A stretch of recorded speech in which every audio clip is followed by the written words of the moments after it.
Conocer la historia jugando puede resultar más sencillo y eso es lo que pretende el videojuego Cal Aragón, una aplicación multilingüe para introducirnos en el Reino de Aragón que han desarrollado los alumnos de formación profesional del Instituto Los Enlaces de Zaragoza. Ramiro y Orosia son dos hermanos que van a visitar a su abuela, que vive en un pueblo en los Pirineos. Parecen unas vacaciones normales, pero a través de aventuras y desafíos descubrirán la historia de Aragón desde el siglo IX hasta el XI.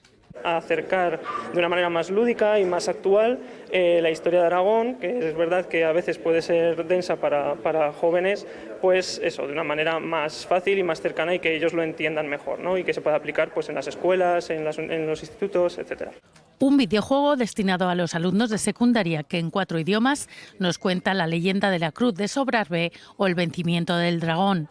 Una aplicación desarrollada por los alumnos del Centro de Formación Profesional de Los Enlaces en colaboración con 2 empresas de su vivero, una forma de lanzarse al mundo laboral en un entorno de confianza. Ha sido para nosotros un gran empuje a la hora de comenzar, ya que gracias al centro nosotros estamos en un vivero de empresas y nos propusieron el poder emplear este proyecto para darnos a conocer. La app ya está disponible para dispositivos Android, una forma de aprender jugando.